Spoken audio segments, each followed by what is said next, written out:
Mesdames et messieurs, bonsoir et bienvenue dans votre émission. Ce soir, nous allons parler de la femme sahélienne, la beauté de la femme sahélienne. Nous allons nous appesantir sur deux points importants, à savoir l'esthétique du corps au Sahel, mais également les 12 canons de beauté chez la femme sahélienne. Notre invité s'appelle professeur Boubena Mewa. Vous le connaissez dans cette émission. Nous allons parler de cette question très importante. Venez avec nous dans quelques instants le développement de ce sujet. À tout de suite. Professeur Boubena Mewa, bonsoir et bienvenue sur ce plateau. Bonsoir. Alors aujourd'hui, nous allons toucher un sujet très important, un sujet que beaucoup de téléspectateurs attendent. Vous l'avez effleuré un peu dans une de nos émissions. Alors, aujourd'hui, nous allons parler de la femme sahélienne, la beauté de la femme sahélienne. Alors, avant de parler de tout ceci, le Sahel, ça s'étend d'où à où? Ce qu'on appelle, Moussa Mani, le Sahil, en fait, en arabe, qui signifie dans certaines conceptions frontières. En fait, c'est ce qu'il y a entre la forêt au sud et le Sahara au nord. L'océan Atlantique à l'ouest et on peut dire la mer Rouge à l'est. Mais les frontières ont été rétrécies davantage pour être ramenées, pour ce qui concerne notre sujet d'aujourd'hui, le lac Tchad. Mais en vérité, voyez-vous, même l'appellation Kiswahili, voyez-vous, au niveau de l'Afrique orientale et un peu l'Afrique australe, en fait, c'est la même racine qui veut dire frontière. Autrement dit, un lieu de rencontre entre les civilisations du nord du continent africain et les civilisations, je dirais, négro-africaines, pour ne pas dire les civilisations bantoues. Voyez-vous. Donc c'est cette bande qui se situe entre la forêt et le Sahara et qui est le domaine des savanes. C'est ça qu'on appelle Sahil en arabe, qui veut dire tout simplement frontière. Et ce qui a donné, par exemple, Kiswahili, c'est-à-dire le parler des gens du Sahel. Donc la racine Sahel et Swahili, en fait, c'est la même chose, ce qui veut dire que le contact que nous avons avec les Arabes déjà a laissé des traces dans ce domaine. Tout à fait. Alors, le sujet qui nous concerne, c'est la femme sahélienne, plus précisément. Alors, comment avez-vous abordé cette question, certainement dans vos travaux de recherche?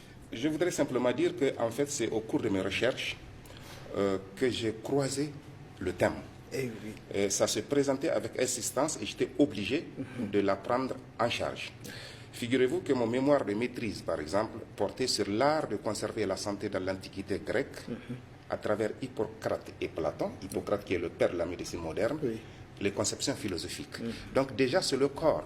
Quand on parle de conserver la santé, nous sommes déjà au niveau du corps. Mon mémoire de DEA portait sur la notion de corps chez Descartes. Cette conception qu'il a d'un corps comme étant une machine et la maladie doit être, le corps doit être réparé en cas de maladie. Ma thèse troisième cycle était intitulée Le corps de la machine à l'organisation.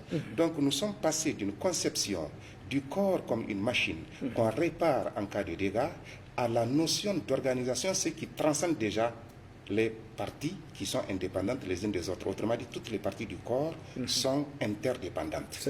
Et enfin, ma thèse d'État, qui portait sur le corps entre objectivité et subjectivité, et c'est à cette occasion que justement les conceptions du corps sur notre continent, et en particulier chez certains auteurs africains et chez certains griots nigériens, s'étaient présentés avec insistance et j'étais obligé de prendre cette question-là en charge.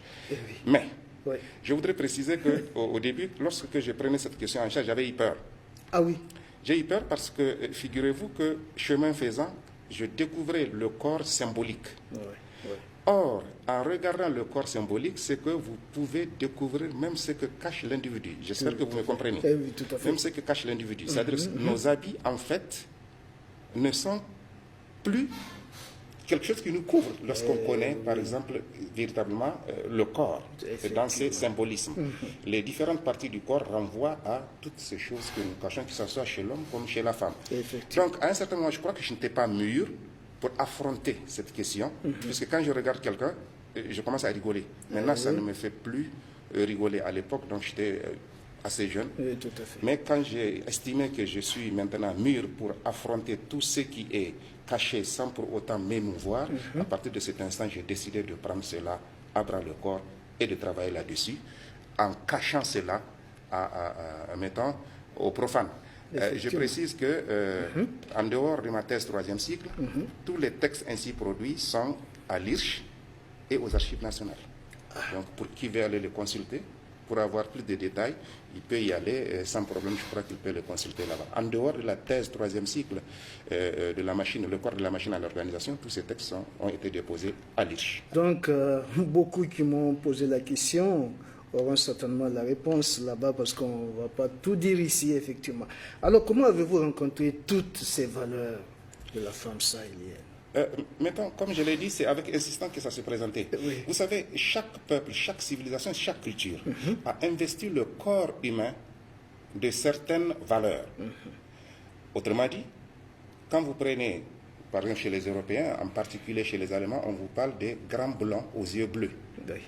Il y a des civilisations qui aiment par exemple les rondeurs, ce qu'on appelle les grosses ou les gros, c'est cela, l'homme ou la femme. Il y en a qui les aiment minces. Dans la civilisation égyptienne, par exemple, on avait fait le culte, par exemple, de la minceur. Voyez-vous? Et donc, c'est lorsque j'abordais ces questions que je me suis retrouvé en plein dans le Sahel. Et là, à travers mes lectures de certains auteurs, parmi lesquels je peux citer Léopold Sédar Senghor, dans Chandon, je peux citer David Diop, dans Coup de Pilon, quand il chantait, par exemple, la beauté de Ramakan. Quand je prends quelqu'un comme Kamara Lai, dans l'enfant noir, il en parle. Et ça, c'est passé inaperçu.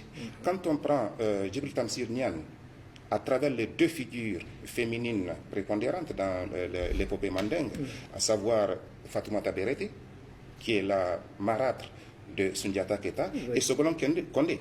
Voyez-vous, vous avez d'un côté Fatoumata Berete, qui est véritablement une femme belle à l'extérieur, avec tous les canons que nous allons voir tout à l'heure. Bien sûr. Mais à l'intérieur, elle est vilaine. Tandis que Sogolon Kondé l'a aussi aux yeux exorbitants et l'aide à l'extérieur, donc au niveau du corps, alors qu'à l'intérieur, elle est d'une beauté sublime. Voyez-vous? Et donc, il met en contraste cela et ça, c'est bien fait. Si vous prenez quelqu'un comme Amadou Ampateba, que ce soit dans Amkoulel, l'enfant Peul, ou que ce soit dans l'étrange destin de Wangrin, vous retrouverez tous les éléments dont nous allons parler de manière tout à fait éparse. Ça n'a pas été systématisé. Mon rôle a été de systématiser tout cela.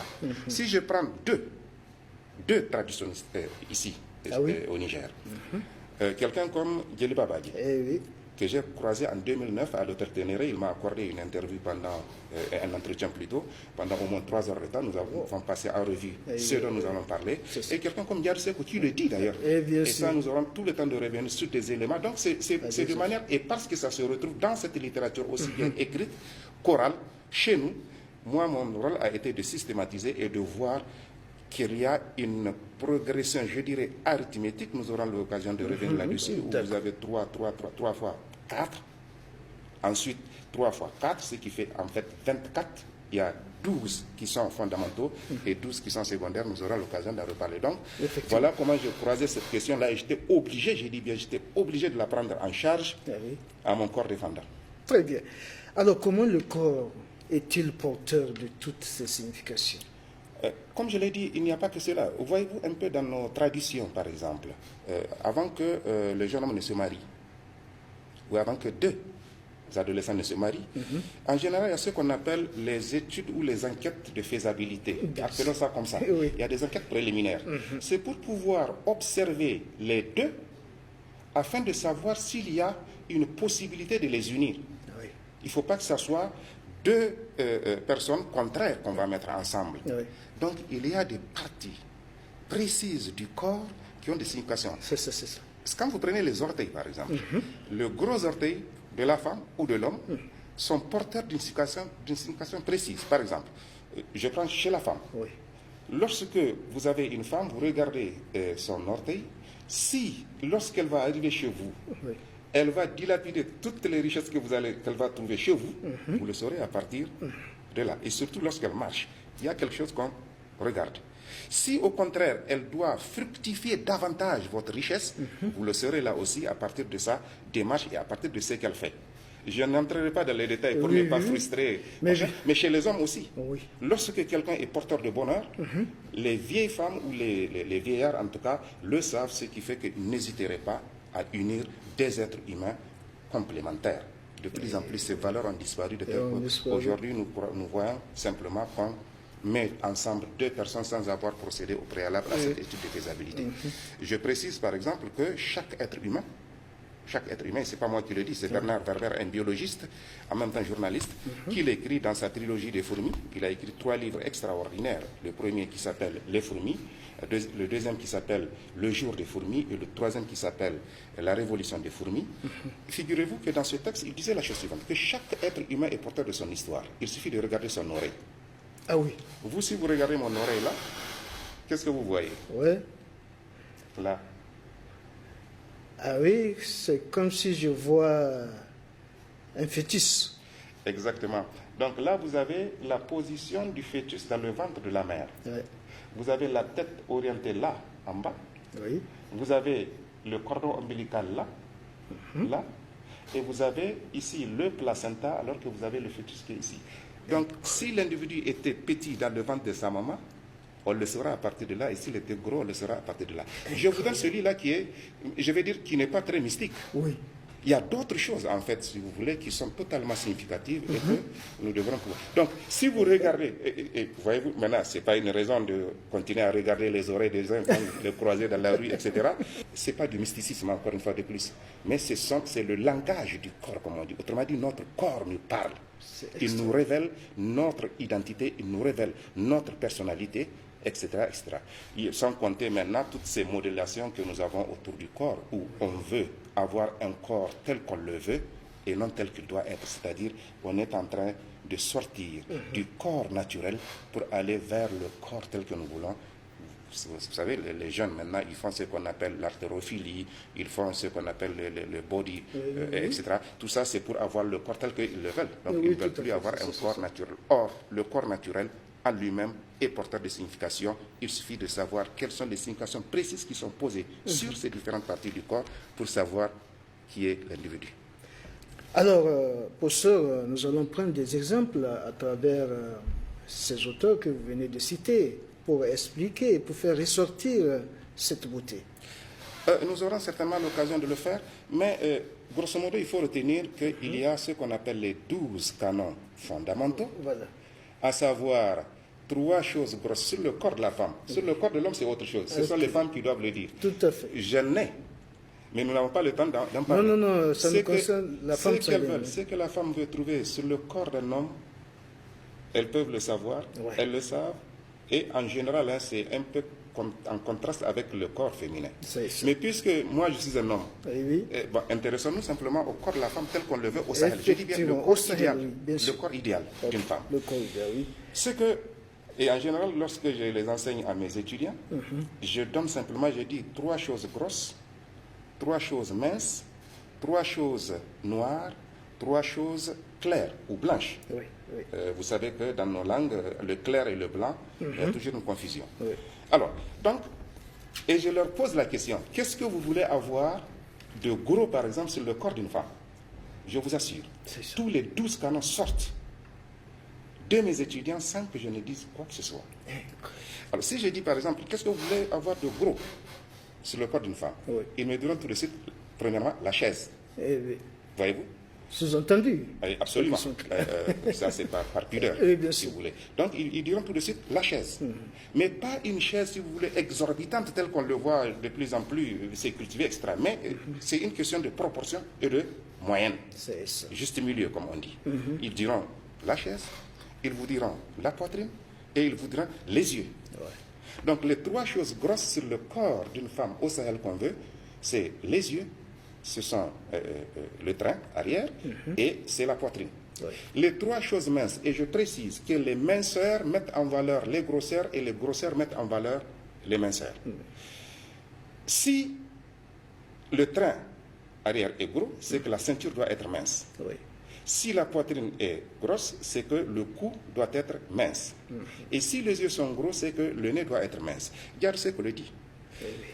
Normalement, quand une femme sahélienne est couchée sur le côté, quand un chat chasse une souris, la souris doit pouvoir passer sous le cou de la dame et le chat sous sa ceinture sans toucher la dame, les deux. Incroyable. Pour vous dire comment c'est bien dosé, c'est bien proportionné. Encore une fois de plus, sans exagération. Oui, bien sûr. Maintenant, donc ça, nous avons fini avec ce qu'on appelle les formes. Venons-en aux couleurs. Ouais. J'ai dit couleur entre guillemets, parce que c'est le noir et le blanc. Appelons ça comme ça, pour la clarté. Qu'est-ce que vous voulez découvrir, qu'est-ce que vous voulez avoir de clair sur le corps d'une femme? Il vous donne tout de suite le teint.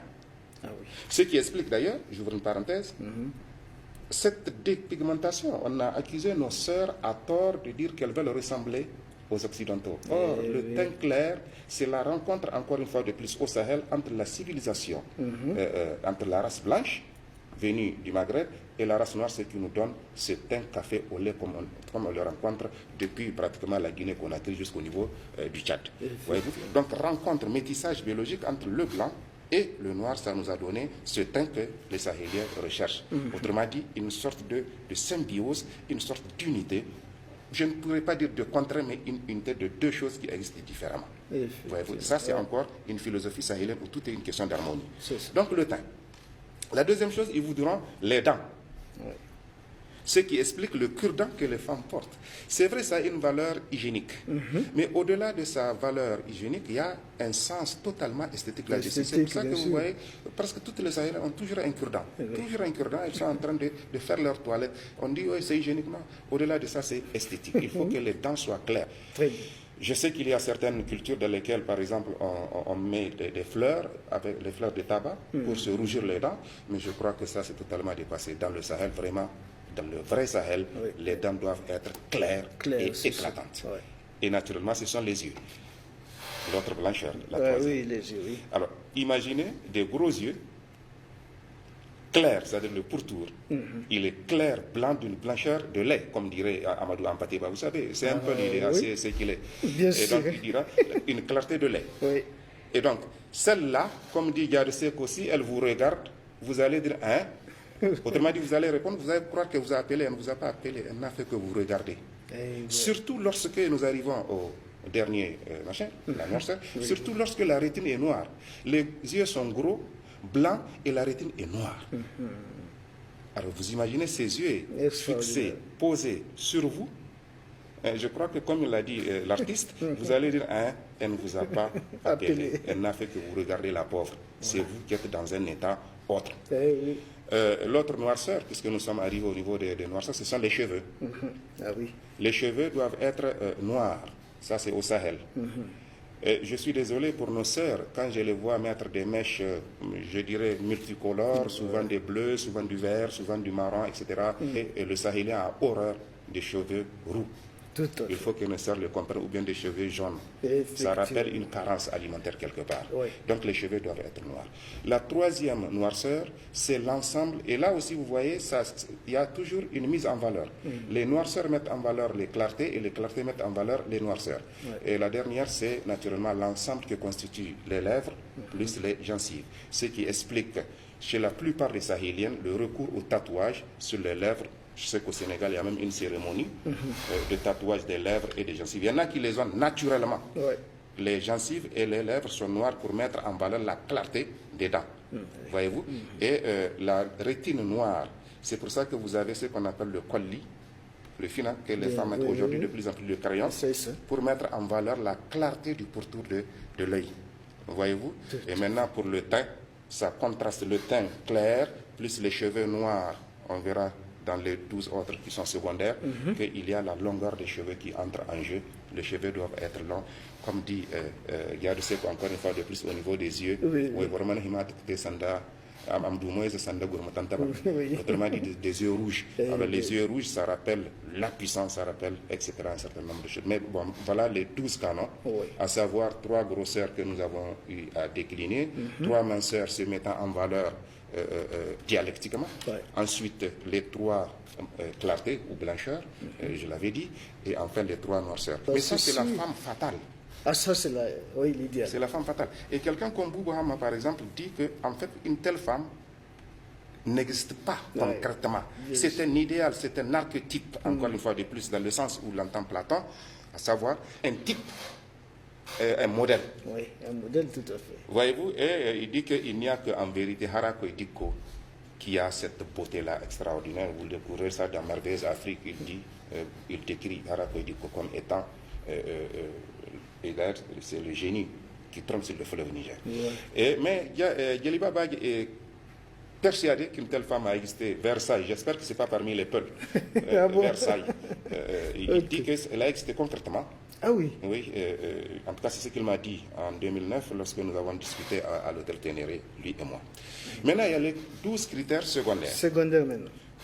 Là, leur possession n'est pas mettant une obligation. Mais là, il suffit d'avoir la moyenne sur les 12 premiers. Parce qu'aucune femme au monde ne peut avoir ces 12-là. C'est pas possible.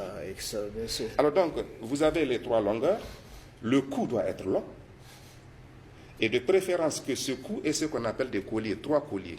Voyez-vous, en général, vous avez des femmes qui...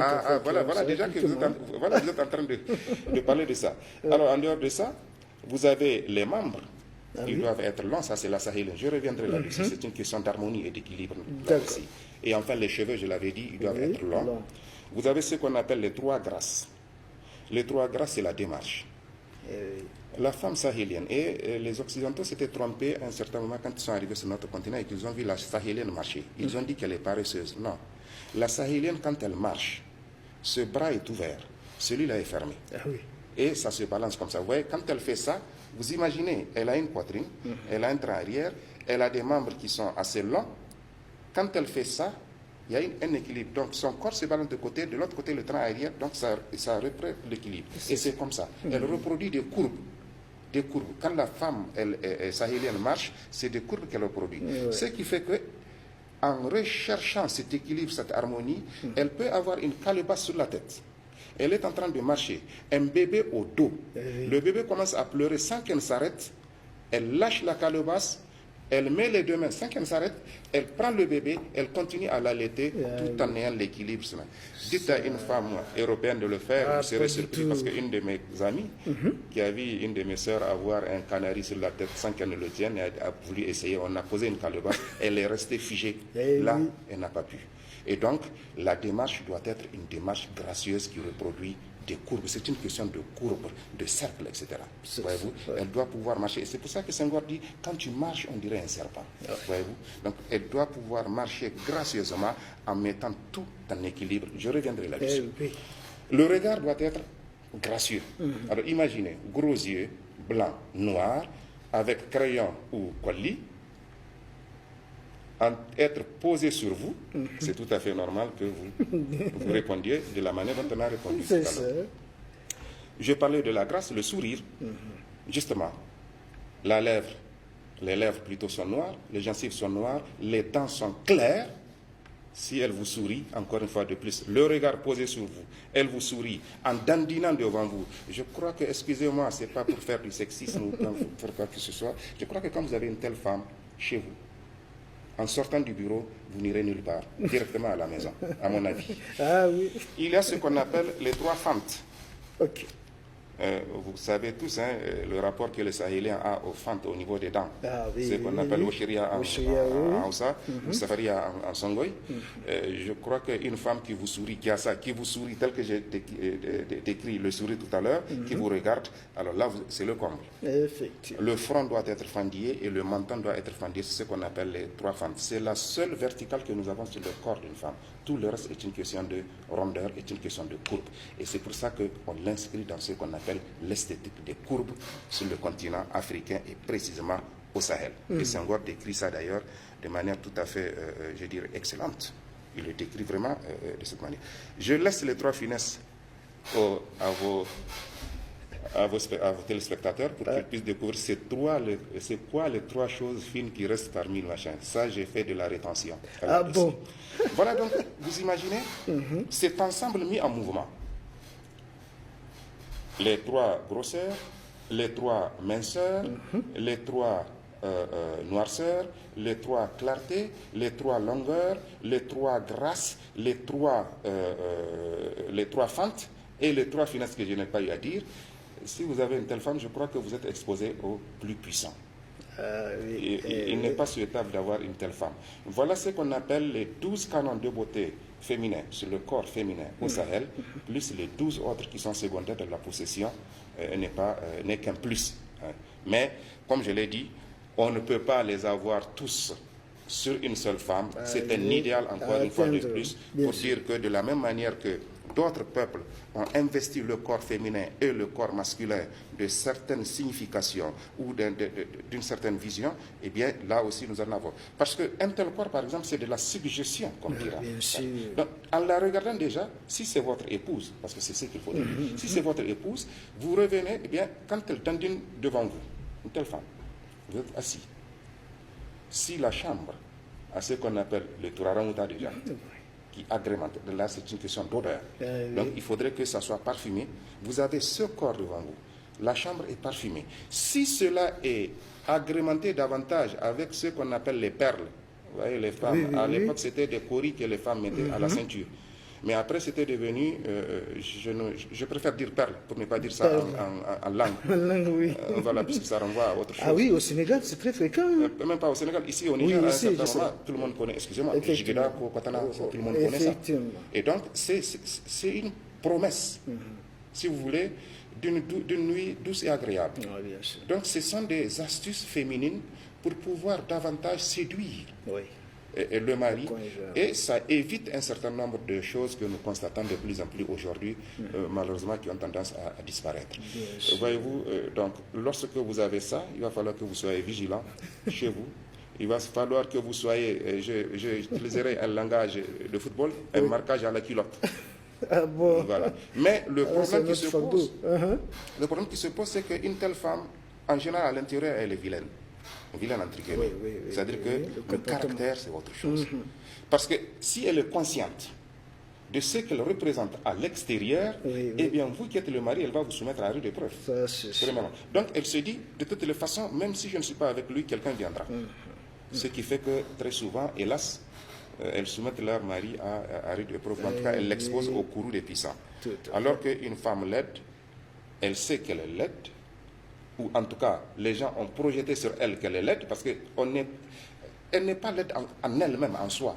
Tout à fait. Et donc, c'est les canons, autrement dit, c'est la mesure. Ce sont les normes qui ont été projetées sur elle, les normes qui ont été projetées et qui n'entrent pas, qui ne prennent pas cette dame dedans. Autrement dit, elle n'entre pas dans le moule social. Et donc, elle est obligée maintenant de développer un caractère pour pouvoir plaire. Compenser. Voilà. Elle est obligée d'être, par exemple, serviable. Elle est obligée d'être à l'écoute de son mari. Elle est obligée d'être assez, je dis, précautionneuse pour pouvoir tout simplement plaire à son mari, parce que ce n'est pas tant la beauté physique très souvent qui est importante, c'est plutôt la beauté intérieure. Et moi, je préfère 10 000 fois à une telle femme, je préfère la beauté intérieure que la beauté extérieure. La preuve, c'est que Sogolon Kondé, mère de Sundiata, est d'une beauté intérieure extraordinaire, tandis que sa co-épouse Fatoumata Berete est d'une laideur terrible. Voyez-vous, au point où elle a obligé Sundiata Keita à migrer et à aller en fait vers son destin. Sans le savoir, elle a joué au destin, à la réalisation du destin de Sundiata. Très bien. En tout cas, c'est bien développé. Alors, est-ce que de nos jours encore, la femme accorde une importance à tout ce que vous venez de développer actuellement, toutes ces valeurs? Oui, il y a quelques... Je dirais, il y a des tentatives. C'est-à-dire, quand vous voyez, elles se documentent, etc., sans le savoir, je crois qu'elles ne le savent plus. Je crois que l'éducation de la jeune fille telle qu'elle se faisait avant, traditionnellement, la grand-mère ou la tante qui s'occupe de l'éducation de sa fille, c'est elle qui lui montre tout ça. Aujourd'hui, je crois que cette éducation je dirais, a disparu. Au point où, aujourd'hui, c'est la télé. Et elle imite ce qui se passe à la télé, dans les séries, sans pour autant se rendre compte qu'elles sont en train de maintenant d'abandonner, ce qui fait que les hommes sahéliens jettent un regard sur elles. Regardez par exemple, moi j'ai toujours été surpris un peu de voir comment marchent les mannequins. Elles reproduisent plutôt, et même les hommes, ils reproduisent ce qu'on appelle les lignes brisées. Comme ça, ils marchent comme ça, alors que, je l'ai dit tout à l'heure, la femme africaine telle que je l'ai décrite tout à l'heure, elle marche en reproduisant des courbes. Voyez-vous, aujourd'hui, demandez aux jeunes filles de marcher. Les talons d'abord leur empêchent de marcher en reproduisant des courbes. Donc vous voyez, alors qu'avant, soit elles marchaient pieds nus, ou bien c'est des chaussures plates, en général des chaussures en cuir, telles que par exemple les femmes d'Agadez les portent, ou les femmes de la région de Tawa, ou de Tessawa, ou de Zender, etc. C'est des chaussures en cuir qu'elles portent. Donc là, elles ont toute la possibilité de mouvoir leur corps dans une aisance extraordinaire. Alors qu'aujourd'hui, quand vous les voyez marcher, excusez-moi le terme, j'ai l'habitude de dire aux Sénégalais, c'est tchoukouna, etc. Donc ça n'a pas de sens. De loin, vous les entendez arriver, alors qu'elle doit être discrète, voyez-vous.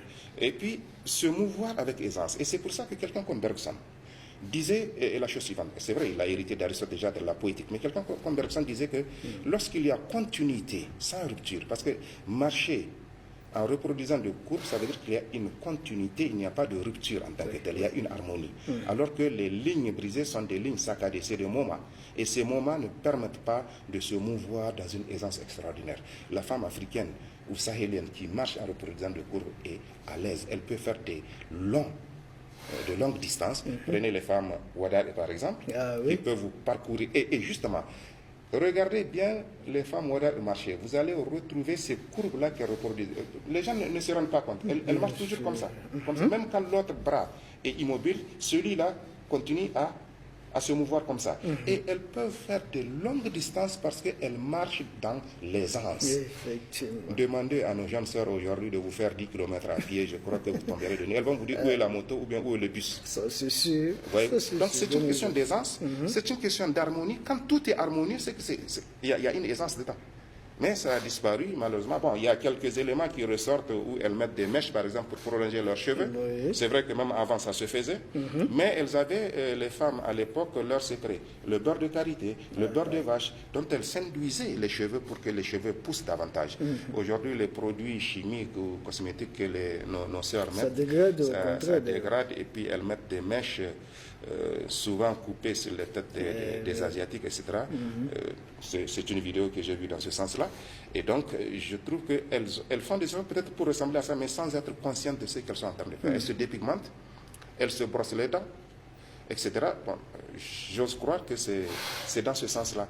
Mais elles n'en sont pas conscientes en tant que telles. Autrement dit, je crois que, en particulier pour la femme nigérienne, elle est très belle, mais elle ne se rend pas compte, elle n'est pas consciente de sa beauté. Il suffit d'écouter les autres parler de la femme nigérienne. Et là, vous comprendrez. Et moi, Nigérien, très souvent, quand on me parle de ça à l'extérieur, j'en suis jaloux. Je dis, mais pourquoi vous parlez de nos femmes? Pourquoi vous ne parlez pas des vôtres? Mais les autres fantasment véritablement sur la femme nigérienne. Il faut qu'elles en soient conscientes. Et qu'elles se mettent en valeur. De plus en plus, je les vois s'habiller. Je n'ai rien contre. Mais je crois que leur habit, bon, c'est une période, c'est peut-être la mode, il faut cacher les parties du corps, etc. Et c'est tout à fait normal, parce que les parties du corps, c'est la chose la plus incidente. Voyez-vous, il faut les cacher. Et ce n'est pas pour rien d'ailleurs si l'islam recommande de cacher les parties, y compris chez les hommes. C'est ça. Et donc là, si elles peuvent les cacher davantage, ce serait bien, mais bon, pas de la manière dont elles le font. Je ne suis pas contre, je n'ai rien contre cela, mais je trouve qu'elles sont en train de se laisser aller, voilà, comme ça, à la dérive. Tout à fait. En tout cas, nous allons peut-être revenir une autre fois plus en détail, en prenant des exemples. Et oui, je précise, tout de suite, je sais que les Peuls, tout de suite, ils vont dire, oui, ça c'est la femme Peul. C'est faux, c'est pas Peul. Ça c'est la sahélienne. La sahélienne. Et la sahélienne, c'est une rencontre, je les connais, tout de suite, ils vont dire, ah mais là, il est en train de décrire le prototype Peul, c'est pas un prototype Peul, c'est un prototype sahélien tout court, où il y a une rencontre de races, blanche, noire, une rencontre de cultures, qui a donné cette culture, cette belle culture sahélienne que nous avons. Et donc ça n'a rien de Peul, je les connais. Il faut reconnaître qu'elles sont belles aussi. Elles sont vilaines. Ah bon. Donc ça veut dire que c'est le contraire. C'est dans la réalité qu'il faut aller chercher. À la limite, parce je peux toutes accepter que les légendes, les épopées parlent des femmes peules. Mais parce que, en fait, c'est parce qu'ils parlent trop. Ah bon? Et ils ont tellement fait la promotion de la femme peule, du corps de la femme peule, etc., que partout, ils ont écrit aussi, que partout on a l'impression que c'est le prototype peule, mais en vérité c'est le prototype sahélien. Et je crois que si je peux faire un petit coucou à mes grands-parents Kanouri en disant que là-bas aussi c'est beau. Ah oui, bien sûr. Bon, maintenant, je tire aussi la couverture chez moi. Ah oui. Il faut aller dans l'Arewa pour trouver le prototype. Ah bon.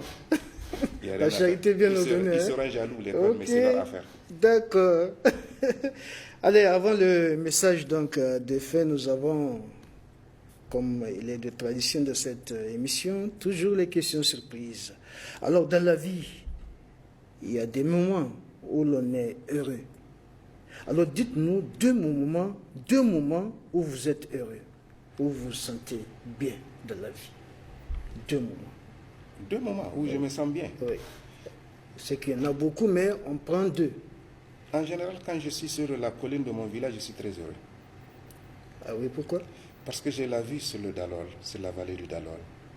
Je vois les gens passer. Ça me rappelle un certain nombre de choses. Okay. Le deuxième moment, je crois que c'est toujours lié à l'espace. Le deuxième moment, c'est lorsque je me retrouve, par exemple, à Famalé. Ah oui. Dans mon royaume d'enfance. Le royaume d'enfance est toujours quelque chose d'extraordinaire chez moi.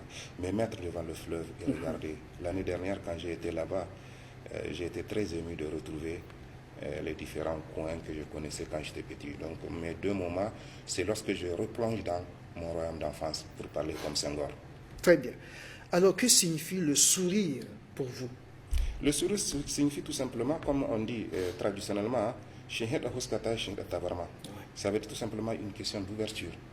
Lorsque je vous souris, ça veut dire que je vous accepte, je m'ouvre à vous dans la recherche d'une communication et d'un renforcement mutuel. Oui. Voilà ce que le sourire signifie pour moi. Et non seulement le côté esthétique ou le côté... Parce qu'il y a des sourires qui sont des sourires, je vais dire, hypocrites. Mais pour moi, je le prends au sens positif du mot. C'est une ouverture. Les Hausa ont bien trouvé. Bien sûr. Alors, que représente le respect mutuel pour vous? Pour moi, le respect mutuel, ce n'est pas seulement regarder l'autre dans sa différence, moi dans ma différence. Mais le respect mutuel suppose aussi une communication, un échange, où je me fortifie à partir de la différence de l'autre, et lui aussi se fortifie. C'est la notion de tolérance pour moi. Et la tolérance, pas dans le sens où on l'entend très souvent, mais la tolérance dans le sens de se renforcer mutuellement. Autrement dit, j'utilise votre différence pour me fortifier, vous utilisez ma différence pour vous fortifier.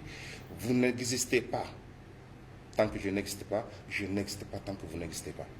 Autrement dit, cette interrelation entre des individus, entre des communautés, entre des nationalités, pour ne pas dire tout simplement entre le monde humain et le monde de la nature. Vous voyez, l'être humain, il est en symbiose avec la nature, c'est là qu'il tire toute sa substance. Mais en retour aussi, il donne quelque chose à la nature. C'est cela, à mon avis, la notion d'ouverture, même si du côté de la nature, on peut évoquer le fait que la nature n'est pas consciente, mais c'est cet échange, ce renforcement, je veux dire, c'est cette recherche d'équilibre, où chacun est utile à l'autre, dans le sens de sa propre existence, que moi j'appelle le respect mutuel. Très bien. Alors, la patience est-elle indispensable dans la vie de l'homme? J'avoue que moi je ne suis pas patient. Pour la simple raison que si je devrais l'être, je crois que je ne serai jamais ponctuel. Il y a une chose, on dit, soyez patient. Je crois que c'est pas constructif. C'est moral, c'est vrai, mais ce n'est pas constructif en tant que tel. Moi, si vous me dites il faut être patient, je vais vous dire non, je refuse. Je refuse. Si vous voulez l'être, c'est votre affaire. Oui. Et je crois que c'est la patience, la notion de patience qui a fait que de plus en plus d'ailleurs en Afrique, on parle du temps nigérien, du temps machin, etc. Ce qui est énervant. Vous avez rendez-vous à 10h, au lieu de respecter, d'être ponctuel, non, vous arrivez à 17h, vous dites c'est l'heure africaine. Non, je ne peux pas être patient par rapport à ce genre de situation. Mais je peux être patient dans le sens du respect de l'autre. Oui. S'il me commet du tort, je peux dire, ok, peut-être qu'il l'a fait involontairement, ça je peux subir. Ouais.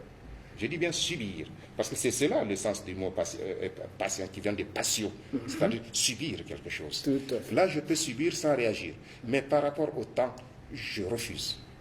Très bien. Alors, promotion des langues nationales. Une fois encore, on vous donne la latitude de choisir la langue nationale que vous... Je n'ai pas choisi le Fulfulde quand même. Très bien. Alors, je ne choisis pas Fulfulde. Vous choisissez le Hausa. Le Hausa. Un proverbe. La charité bien ordonnée commence par soi-même. Il y a toujours un problème avec les proverbes, je vous l'avais dit, je crois, une fois. Oui, il faut toujours chercher l'équivalent. Bien sûr. Et non une traduction mot à mot. Oui, pas littéralement. C'est difficile. Vous avez dit quoi? La charité bien ordonnée commence par soi-même. Quoi quand je suis Ok. En fait, c'est à peu près cela. Très bien. C'est une tentative dans tous les cas. Ils sont là, les téléspectateurs. Ils vont nous corriger. Je l'espère. Bien sûr. Cette jeune fille marche élégamment. Alors là encore, le mot, ça dépend du Hausa. Si vous allez dans certaines zones, le mot kurikia renvoie à autre chose. On peut dire goudroua, on peut dire wana yarinya. Mais chez nous, on dit wana kurikia taïatahia. Très bien. Les précipitations de l'année dernière ont provoqué des inondations dans le village voisin. Là, en général, on ne dit pas voisin, oui. On cite toujours le nom du village, Agali Kaza. Voilà. Mais grâce à la solidarité des populations de notre village, les victimes de ces inondations ont été secourues.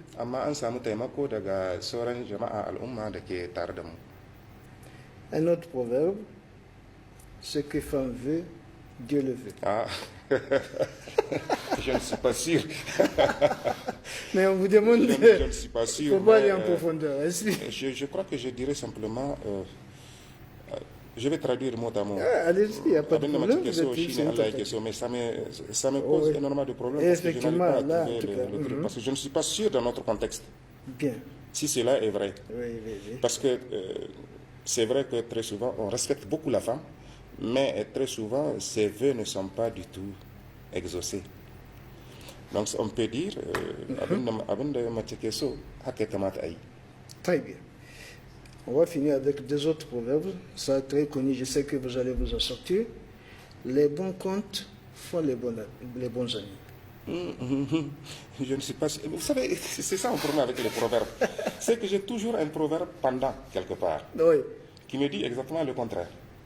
Alors, les bons comptes font les bons amis. Je dirais des rois de ski. Non, c'est pas ça. Alors là vous me collez. Ah bon? Là, vous me collez. Pourtant, c'est facile. Là. Il faut m'aider. Les bons comptes font les bons amis. Il faut m'aider, c'est ça. Moi, vous m'avez collé. Très bien, ils vont nous corriger. Ils vont me donner alors, ça. Enfin, j'espère qu'ils transmettront la réponse à ton niveau. Ah comme oui, tout à fait. Chose promise, chose due. Alors cette fois-ci, ça, si vous ne répondez pas ça...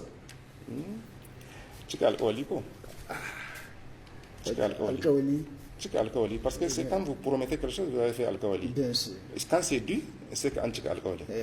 Donc, chic alcooli, donc, alcooli, kayan. C'est ça. Ok, alors pour finir votre message, on vient d'aborder une question très très importante sur la beauté de la femme sahélienne. Alors, est-ce que vous avez un message particulier dans ce sens?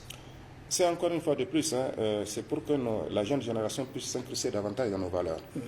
Senghor l'avait appelé enracinement et ouverture. Vous ne pouvez pratiquement rien construire tant que vous ne connaissez pas votre contexte culturel. Je prends la chose au niveau des plantes. Voyez-vous, c'est comme le baobab. Il envoie d'abord ses racines dans le sol. Il faut qu'il s'assure quelque part de cette emprise et de cet ancrage, de cet enracinement dans le sol avant de pouvoir se lancer dans le ciel. Et vous voyez très bien que ça dure des années. Et quand je prends le gao, la même chose. Il envoie d'abord sa racine pour être sûr qu'il a une certaine base solide avant de pouvoir se lancer maintenant à la conquête de l'espace. C'est ça que je voudrais que notre jeune génération fasse. Autrement dit, ces éléments que nous venons de donner, entre autres, ce n'est qu'une infime partie de notre riche patrimoine culturel. Un patrimoine culturel qui est encore une fois fait d'apports de plusieurs horizons. De la civilisation, par exemple, du Maghreb, de la civilisation bantou, de la civilisation de certains peuples. Et je dirais que nous ressemblons à ce fleuve Niger, encore une fois de plus, qui prend sa source, on a dit, dans les montagnes du Fouta Yalon, en drainant des eaux noires, des eaux ocres plutôt. Ces eaux ocres qui rencontrent les eaux venues de la Côte d'Ivoire à travers le Bani, des eaux noires, eaux ocres, eaux noires qui se croisent pour donner cette eau limpide que nous avons, qu'on appelle les eaux du Djoliba et qui nous arrivent jusqu'ici. Autrement dit, rencontre entre la race blanche et la race noire qui nous donne quelque chose d'intermédiaire. Ensuite, c'est ce grand fleuve qui fait la rencontre des différents peuples. Les éleveurs, les agriculteurs se rencontrent. Il suffit de prendre, par exemple, les compositions de nos villages ou de nos villes au bord du fleuve. Vous avez des éleveurs, Touareg, Peul, ça peut être aussi arabe, qui côtoient des agriculteurs, Dozan, Haoussa, Songoï, je dirais toute la vallée en fait du fleuve, tous les peuples vivants. Donc symbiose encore, rencontre. Donc j'aimerais bien qu'ils s'imprègnent de cette culture qui n'a jamais été une culture close, qui a toujours été une culture ouverte. Je crois que de ce point de vue, nous pourrions dire qu'il faut que nous nous retrouvions en tant qu'êtres sahéliens, en tant qu'êtres nigériens, mais tourner résolument le dos à nos valeurs, à notre culture, à ce que nous avons hérité. Je crois que ça ne peut absolument pas nous conduire quelque part.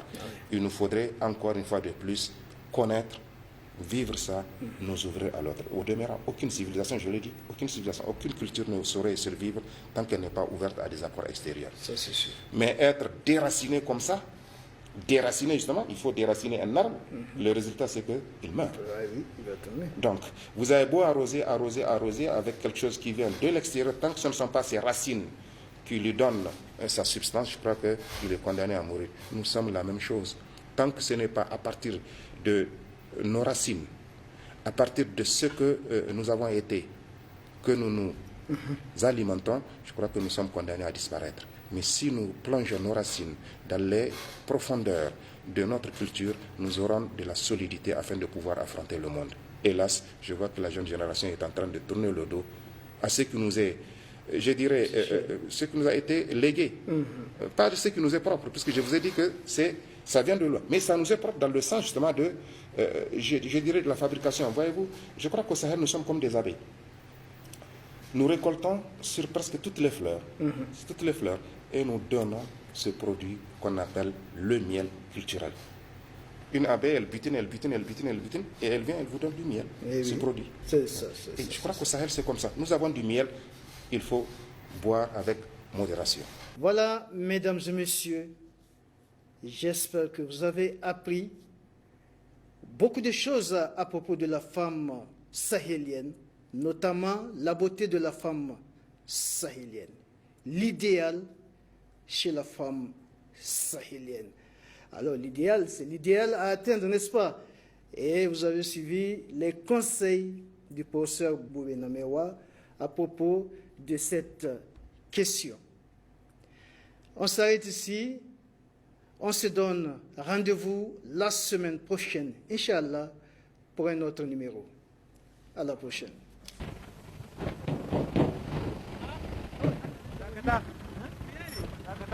wasu ma mutane kawai ana gasa musu kayan mota suna ci ni sai a gasa min nama in rika ci dan bakin ciki a kashe ni wasu ma dai itatuwa ne ake gasa musu suna ci ni sai a gasa min masara wai da a kashe ni na ki bani ne na ki bani ne gani ne wato bani hannuwan nashi duk sun yi kumburi hannuwa hannun mahaukata ne hannun mahaukata ne so nake wai in sassauta mace saboda samu wani rauni kuma mu shiga launi. Ai mu gustawa ko gabar shaka da. A'a.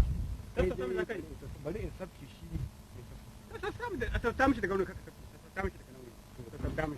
Sauta mishi. Ni ba in ci masara sai itatuwa za a gasa min in ci. Kuma a gasa min ta mota. Kuma an rika gasa min.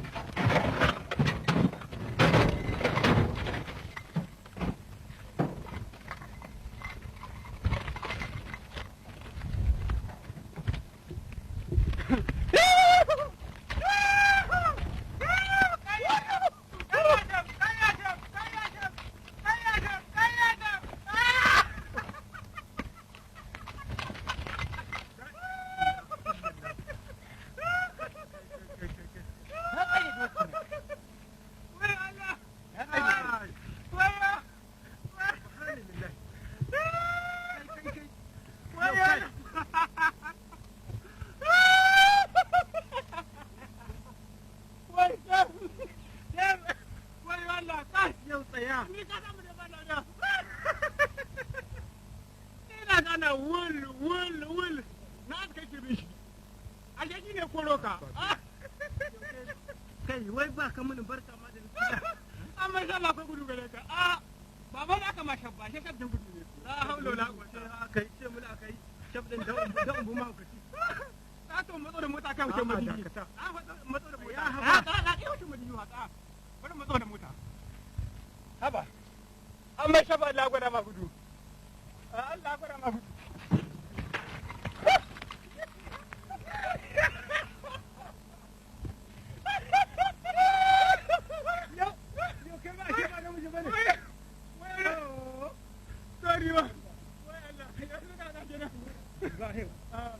ka san dai ba a ta gaskiya yanzu ka gani normal ma yan uwan shi ya kamata a kai shi inda yau sai a ce polisi in sata aka yi polisi shi ne za a zuwa in gobara aka yi a ce polisi kai duk wata musifa dai in dai ta ashe a yau abin gace sai a ce polisi kai mu dai wannan aiki wallahi Allah muna cikin bala'i anya ni ba barin wannan aikin zani ba amma lalle shaf kana da antarnama na gudu wayu antarnama sai suka kenan cewa antarnaman din da muka yi cewa aka yi maka wai ka kenan wai ka ni kace to ni kine yanzu ni abinda nahi da so wan gamsa kaga dai ba kamuwa tsaye gare mu ba kai za ka mashi ni sai ka muka makaci a daga kake haba shan ni aka ta tuki akwai muku sa'a iri ta tsare jiki an koya muku judo da karate da taekwondo sai ka mushi to ai da aka koya mu wannan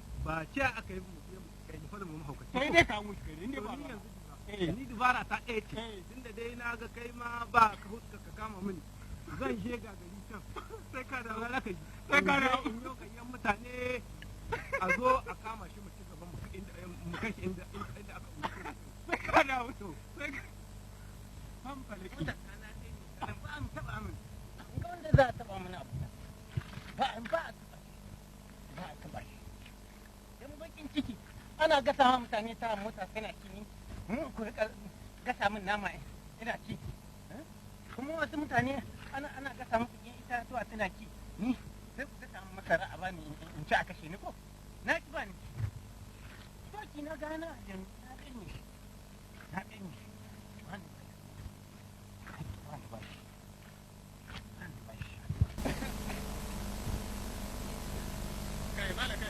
malam kai ya kana kariya kun kwanan ka daga bayona ba ka ci nan fa ba ka ci obu lafiya ce ko yau kun ni za mu kai dan da wannan poli abin da wallahi a ke hanya ba ke hanya ina kina wurin mota dan kudin mota kaka da ka sada wannan ba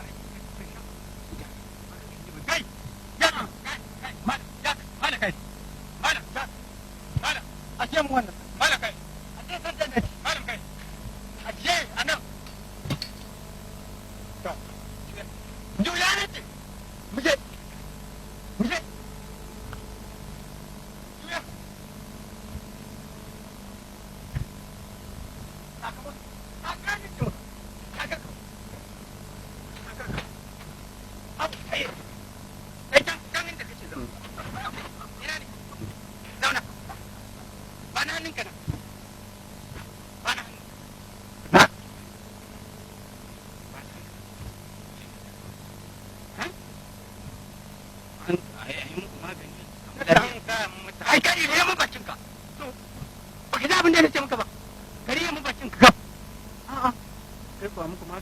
lahiya kun ce kuna nan kuna mutane shiga ba gari ba ba kun hana mutane aikin damana to ka ji abin da zan gaya maka daga nan inda ka tsaya kan ga ka motsa kan ga kai kai magana wani a ga samu wannan ka tsaya kif sai inda aka kai ka a nan lokacin da mutunci ka san ko ka tafi daya nan zauna ka kai musu komi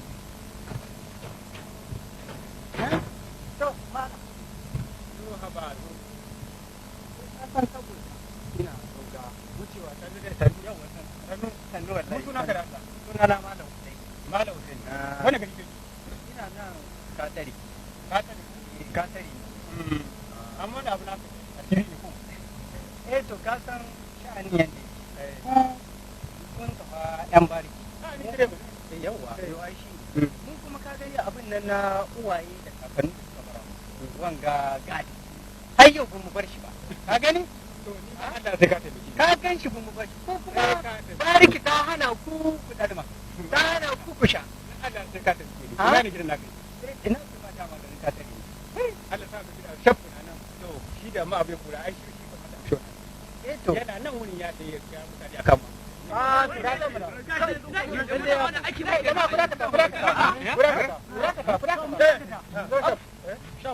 ai sai ka sallama mutanen ga ya kaga mai sallama su kuma to kai da sallama su ke kuma yau da mun mushi kashi yau da shakar da din wanda bin kawo da